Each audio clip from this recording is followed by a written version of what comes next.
दोस्तों मोटर के name plate पर लिखी हुई डिटेलिंग को एक एक करके समझते हैं। दोस्तों यह name plate AC induction motor का है। नेम प्लेट में सबसे ऊपर लिखा है सीमेंस, यानी कि यह मोटर सीमेंस कंपनी के द्वारा बनाया गया है। इसके बाद लिखा गया है ऑर्डर नंबर। दोस्तों ऑर्डर नंबर का मतलब होता है कि यदि आपको इस मोटर के किसी भी पार्ट को मंगवाना हो तो इस ऑर्डर नंबर से कांटेक्ट करके मंगा सकते हैं, या आप ऐसा ही दूसरा मोटर मंगा सकते हैं। इसके साथ साथ यदि आपको मोटर में किसी भी प्रकार का प्रॉब्लम आ गया हो तो इस पर कांटेक्ट भी कर सकते हैं। इसके बाद लिखा गया है ड्यूटी S1। दोस्तों ड्यूटी का मतलब होता है कि इस मोटर को आप कितने देर तक चला सकते हैं। ड्यूटी के अलग अलग टाइप होते हैं S1 से लेकर S10 तक, जिसमें S1 का मतलब होता है कि इसे आप कंटिन्यू चला सकते हैं 24x7, यानी कि 24 घंटा 7 दिन। S2 का मतलब होता है कि इसे आप थोड़ी देर के लिए चला सकते हैं। इसी प्रकार इस चार्ट में S10 तक दिया। इसके बाद लिखा गया है किलोवाट या HP। दोस्तों किलोवाट का मतलब होता है बिजली की खपत और HP का मतलब होता है ताकत, यानी कि ये मोटर 30 किलोवाट बिजली के खपत पर 40 घोड़े के बराबर ताकत देगा। इसके बाद लिखा गया है AMP, यानी कि एम्पियर। दोस्तों एम्पियर का मतलब होता है बिजली को मापने वाला इकाई। जैसे पानी को मापने वाला लीटर होता है, वैसे ही बिजली को मापने वाला एम्पियर होता है। इसके बाद लिखा गया है RPM। दोस्तों RPM का मतलब होता है रोटेट पर मिनट, यानी कि मोटर का शाफ्ट 1 मिनट में कितना चक्कर पूरा करेगा। RPM जितना ज्यादा होगा मोटर की स्पीड भी उतनी ही ज्यादा। इसके बाद लिखा गया है फ्रेम। दोस्तों फ्रेम का मतलब होता है मोटर का ढांचा, यानी कि इस मोटर को किस डिजाइन का बनाया गया है। दोस्तों इस फ्रेम रेट से हम दोबारा हूबहू वही मोटर मंगवा पाते हैं। दोस्तों मोटर मंगवाते समय फ्रेम रेट के साथ साथ एक और चीज का ध्यान दिया जाता है कि कंपनी ने मोटर बनाते समय किस स्टैंडर्ड को फॉलो किया है। दोस्तों मोटर बनाते समय कंपनियां जनरली 2 प्रकार के स्टैंडर्ड को फॉलो करती है। NEMA national electrical manufacturer association, IEC international electrical manufacturer association.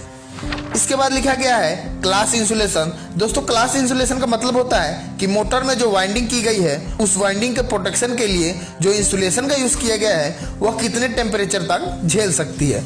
दोस्तों अलग अलग टेम्परेचर को अलग अलग अल्फाबेट से डिनोट किया जाता है, यह है उसका चार्ट। इसके बाद लिखा गया है IP55। दोस्तों IP का मतलब होता है कि इनग्रेस प्रोटेक्शन, यानी कि इस मोटर को बाहरी पर्यावरण से कितना प्रोटेक्शन दिया गया है, मतलब धूल पानी हवा से यह कितना सुरक्षित है। इसमें 5 को 2 भागों में बांटा गया है, जिसका अलग अलग मतलब होता है। पहले 5 का मतलब है सॉलिड और दूसरे 5 का मतलब होता है लिक्विड। सॉलिड को 0 से लेकर 6 नंबर तक रेंज दिया गया है और लिक्विड को 0 से लेकर 8 नंबर तक रेंज दिया गया है।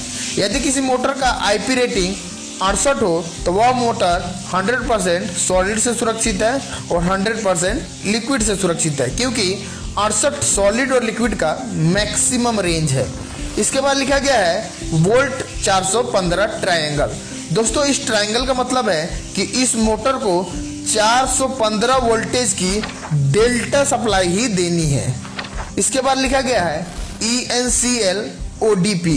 दोस्तों ENCL का मतलब होता है इंक्लूजर, यानी कि इस मोटर के विंग पर यदि पानी घुस जाए तो कितना देर तक रुक सकता है। जनरली इन मोटर के विंग को 0 डिग्री से 15 डिग्री के बीच डिजाइन किया जाता है ताकि लिक्विड और जो पानी हो जल्दी से जल्दी निकल जाए। ODP यानी कि ओपन ड्रिप प्रूफ। इसके बाद लिखा गया है HZ50।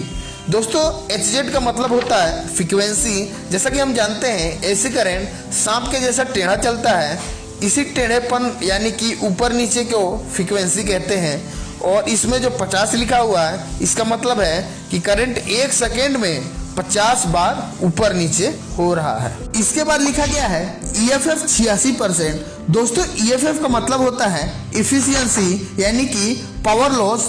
दोस्तों दुनिया में किसी भी चीज की इफिशियंसी पता करने के लिए एक ही फॉर्मूला होता है कि आपने इनपुट क्या दिया है और आपको आउटपुट क्या मिल रहा है। दोस्तों यह मोटर हमें 86% इफिशियंसी दे रहा है। इसका मतलब है कि हम इस मोटर को 100% इलेक्ट्रिकल पावर दे रहे हैं और सारे लॉसेस को काट के यह हमें 86% मैकेनिकल एनर्जी दे रहा है। इसके बाद लिखा गया है AMB 50 डिग्री सेल्सियस। दोस्तों AMB का मतलब होता है एम्बिएंट टेम्परेचर यानी कि इन्वायरमेंट टेम्परेचर जहां यह मोटर यूज होगा वहां का टेम्परेचर बाहरी वातावरण 50 डिग्री सेल्सियस रहना चाहिए।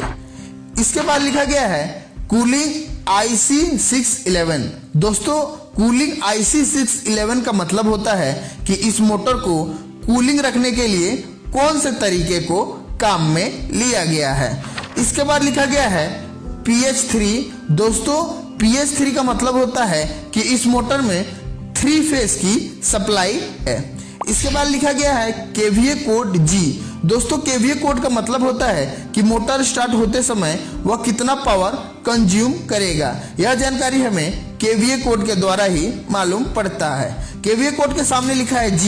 यह है KVA कोड का चार्ट। इस चार्ट में अपने मोटर का KVA कोड का अल्फाबेट ढूंढेंगे और उसके सामने जो अप्रोक्सीमेट मिड रेंज है उसमें अपने मोटर के HP से गुना कर देंगे तो आपका टोटल KVA निकल जाएगा और जो आंसर आएगा वही आपके मोटर का स्टार्टिंग में पावर कंजप्शन होगा। इसके बाद लिखा गया है पोल 4। दोस्तों मोटर भी कई पोल के आते हैं, जैसे 2 पोल, 4 पोल, 6 पोल, 8 पोल। दोस्तों मोटर में जितना ज़्यादा पोलों की संख्या होगी मोटर की RPM उतनी ही कम होगी। जैसे जैसे पोलों की संख्या बढ़ती है RPM ड्रॉप होते चला जाता है। इसके बाद लिखा गया है सर्विस फैक्टर। दोस्तों सर्विस फैक्टर का मतलब होता है कि हमारे मोटर को ओवरलोड के कंडीशन में कितना तक चला सकते हैं, कितना मैक्सिमम लोड दें कि हमारा मोटर डैमेज ना हो। यहाँ सर्विस फैक्टर के सामने 1.15 लिखा है। इसका मतलब है मोटर हमारी 30 किलोवाट की है तो 30 किलोवाट गुने 1.15 बराबर 34.5 किलोवाट, यानी कि इस मोटर की maximum running overload capacity 34.5 kilowatt की है। यदि इस रेंज पर ज़्यादा देर तक मोटर को चलाया जाए तो जल भी सकता है। इसके बाद लिखा गया है ग्रीस यूनिरेक्स N3। दोस्तों इस मोटर में जो ग्रीस को मेंशन किया गया है उसी ग्रीस से इस मोटर को रीग्रीसिंग करना है। मोटर में दिए गए समय के अनुसार मोटर में 5800 घंटे के बाद रीग्रीसिंग का टाइम दिया गया है। इसके बाद लिखा गया है ग्रीस क्वांटिटी। इस मोटर में ड्राइविंग एंड पर 90 ग्राम ग्रीस लगाना है और नॉन ड्राइविंग एंड पर 70 ग्राम ग्रीस लगाना है। इसके साथ साथ इसमें कौन से बेयरिंग लगाना है वह भी मेंशन किया गया है। इसी बेयरिंग को दोबारा इस मोटर में लगा सकते हैं।